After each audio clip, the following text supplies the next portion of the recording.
Good morning. It is September 15th, 2023. We're going to be doing the New York Times daily newsletter. Today's propagandist is David Leonhardt, a staple of the Times propaganda team. So we're covering the start of an auto workers strike as well as Hunter Biden. So there's going to be some good spin on this and some probably whataboutism, Kevin McCarthy, and UFO research. Of course, we're going to be talking about UFOs because Hunter Biden and Joe Biden their corruption is being exposed. All right, here we go. A strike begins. Tumultuous labor strikes are a national part of an economy with an expanding middle class. Our middle class isn't expanding, it is shrinking rapidly, almost to non-existence. I realize that idea may sound surprising. Strikes are unpleasant after all. They disrupt life for a company's workers, managers, and customers. Here's the latest Times coverage of the United Auto Workers strike that began this morning. It's usually better for everyone when a company's executives and union leaders can agree on a contract without a walkout. But history shows that the potential for a strike, and sometimes the reality of one, is necessary for workers to receive healthy raises and ensure good working conditions. The decades after World War II are rightly remembered as a time when the American middle class was expanding rapidly. Median family income more than doubled over a 25-year period starting in the 1940s, even after taking inflation into account. The income gap between rich and poor families shrank, as did the gap between white and black families. So, just for fun, that would be what Trump said when he said, "Make America Great Again." That's what he wanted to go back to, and that's what he cited.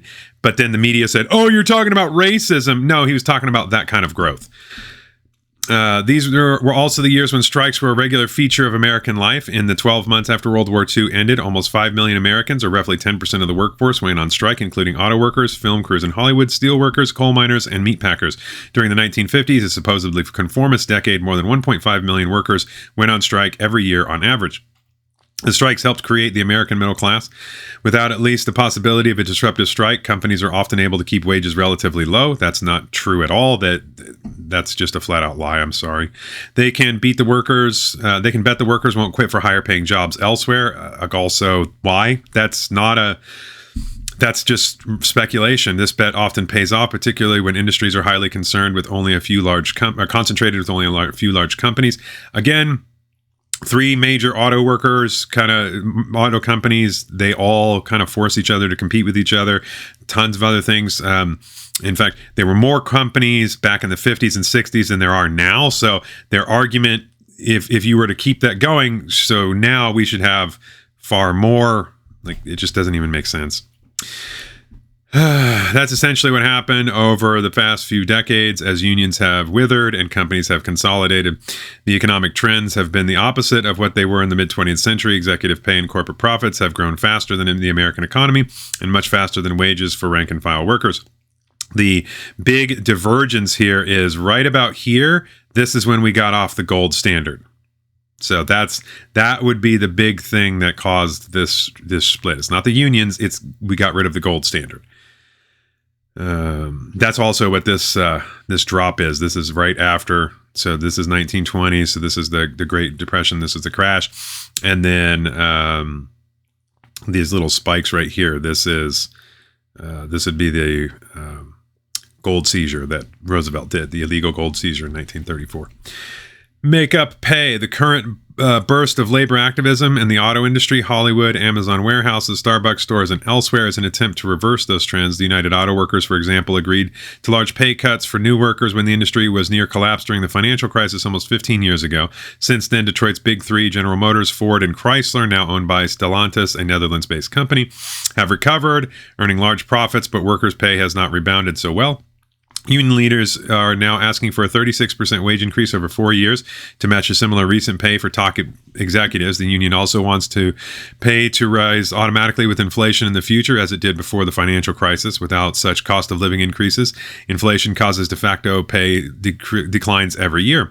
Yeah, that's actually true for every single person. So why would you not state that as an effect? Inflation is a hidden tax on all of us, and it's a core feature of the Federal Reserve corrupt Ponzi scheme that we have that's unconstitutional, and we could end it, with the stroke of a pen like Kennedy attempted to do before they killed him.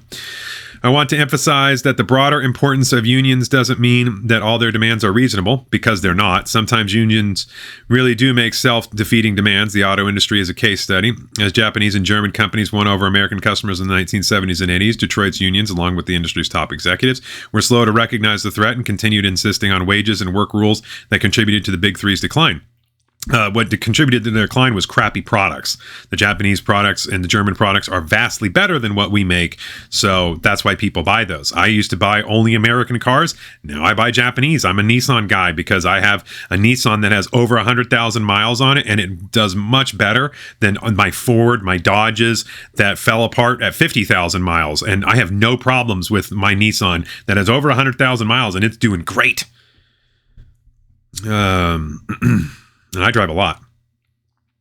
So a classic example was known in the auto industry as a jobs bank. Places where workers were no longer who no longer had jobs came every day to do little and still be paid. My colleague Neil Budat nicely traced the history in an episode of The Daily this week. In the current negotiation, the UAW is asking for a new version of job banks. This updated version would continue paying some employees who had lost their jobs during the transition to electric vehicles, which requires fewer workers than gas-powered vehicles. No? Is that a sensible demand? No, absolutely not. No. You should not get paid to not work. How is that going to work? It might be good for individuals, but it could also prevent the car companies from staying competitive with foreign rivals. Yeah, gee, I'm shocked. Likewise, is a 36% pay increase a fair catch-up after the previous pay concessions, or is it more than the companies can sustain and instead a sign that neither CEO nor workers should be getting such big raises?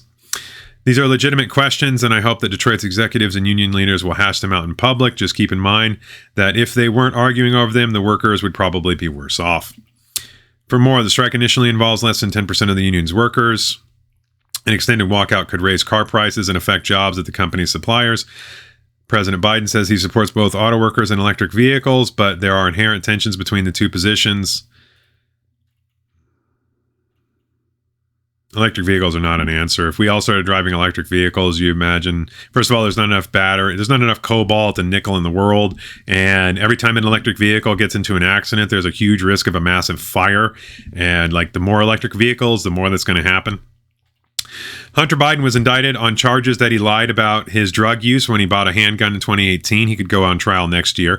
Now, this is amazing because so if anybody else violates that law, whenever you whenever you buy a gun, you have to fill out a form. It's a federal form, and the penalty for lying on this form is 10 years in federal prison and I think it's like a $50,000 fine. Anybody else gets caught lying on that form, it's instant jail time, instant prosecution. So it's September, and he's going to get a minimum of 3 months before he goes to trial. That wouldn't happen to anyone. So you want to talk about special treatment? Hunter's getting one hell of a deal here. Donald Trump has sued the judge presiding over his New York fraud case that could delay the trial, which is scheduled to begin next month. Which isn't a shock. I mean, all of the people that are prosecuting Trump have histories of being viciously anti-Trump, which makes it so that they can't be objective. So how can you not recuse yourself in those positions? Like Bragg and Letitia James literally campaigned on getting Trump. So they weren't even trying to go after the law. They were or to follow the law. They were just looking for a reason to go after him. So that's purely political. That's why people don't trust it. Florida recommended that residents under 65 skip the new corona vaccines, contradicting the CDC. Governor Ron DeSantis accused federal officials of using his people as guinea pigs. Biden said he believed he could direct limited military operations without lawmakers' approval in a time survey of 2024 candidates' views on presidential power. Yeah, that's awesome. So that's treasonous. Let's see. Congress Speaker Kevin McCarthy dared far-right lawmakers to try to oust him, earning a standing ovation from other House Republicans. Mitt Romney's biography recounts how he warned Mitch McConnell about January 6th and mocked other senators for using easy settings on the exercise bike. A lot of people are going to be mocking him. The U.S. imposed new sanctions on Russia, targeting military supply chains. I'm sure that'll be what wins the war, I'm sure. Ukraine said it had struck a Russian missile system in Crimea and 2 ships in the Black Sea, far beyond the front lines. Which they did with Storm Shadow missiles, and that's going to invite a probably a relatively serious retaliation from the Russians. And so it's just more escalation, more dead people. When are we going to end this war? When are we going to end it? Before 2 dams collapsed in Libya, killing thousands, some residents in the danger area said they received conflicting signals about evacuating. One woman in Morocco fled the earthquake's devastation while in labor. Her daughter, Fatmie Zaria, is healthy. Good. That's awesome. Like to hear that. Europe, French schools and students are wrestling with a ban on the abaya, a full-length robe worn by some Muslim women and girls. Good. There's nothing that you should be wrestling about. France is not a Muslim country, and they should not tolerate those things. You should not ever allow Muslims to come into a country and dictate to you how your country should go. They should assimilate, not the other way around. Ireland's government is bracing for a boom in corporate tax revenue from Americans' tech and pharmaceutical companies. Planned Parenthood will resume providing abortions in the state next week amid a legal fight over a 74-year-old abortion law. Republicans in the Wisconsin Senate voted to remove the state's nonpartisan elections administrator, a target of 2020 election deniers. She's suing to keep her job. That's because she's probably one of the people that helped illegally change the rules in Wisconsin. Wisconsin is also one of the places where they called a race for the Democrat, but the Republican actually won it. And the only reason why we found that out is because somebody was honest and said, hey, these ballots were counted twice and they weren't given properly. So 2,000 ballots were flipped from the Republican to the Democrat in a mistake. Somehow they mistakenly switched votes from one to the other and made the Republican lose. And the honest worker said something, and only because of that did the GOP guy. He had already conceded, and then they found out he actually won. So that's part of why a lot of people don't trust the election, is because Wisconsin, Michigan, and Pennsylvania changed their rules illegally. And in all 3 cases, courts have ruled it was illegal what they did. And it was patently illegal. It was against the Constitution. Only the legislature can change rules. Executives did it. That was wrong. In Arizona, 1.2 million, I think, ballots were separated from their envelopes, which means you can't verify the signatures, which means they're not valid votes anymore.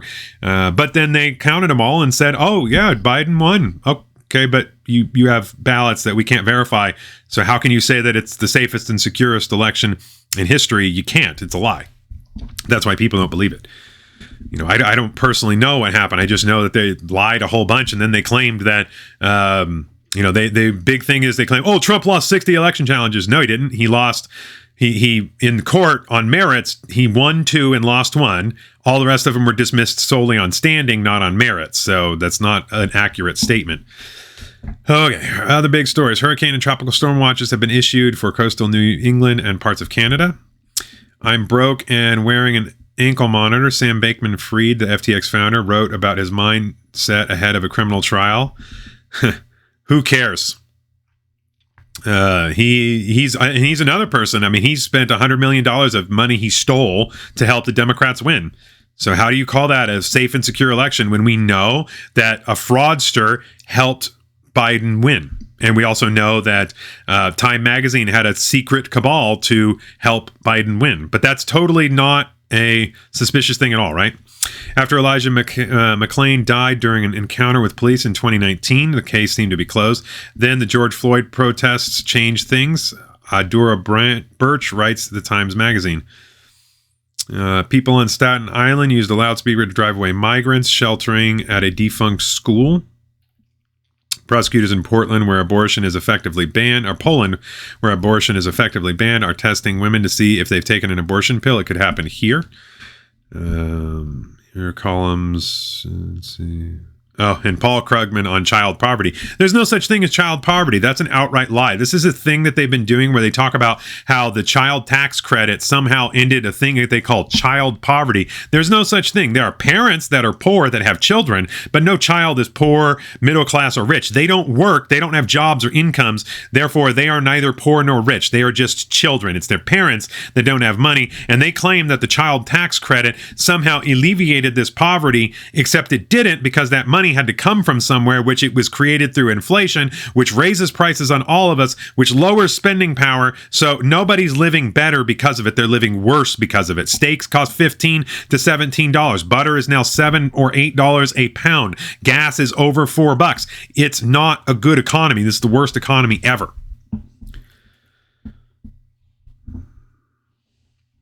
NASA, the agency appointed a director to lead a scientifically rigorous study of UFO reports. They're all lies. There's no aliens. It's just a distraction. Stop. Show us the Epstein client list. Rescuers freed a luxury cruise ship that had been stuck for 3 days.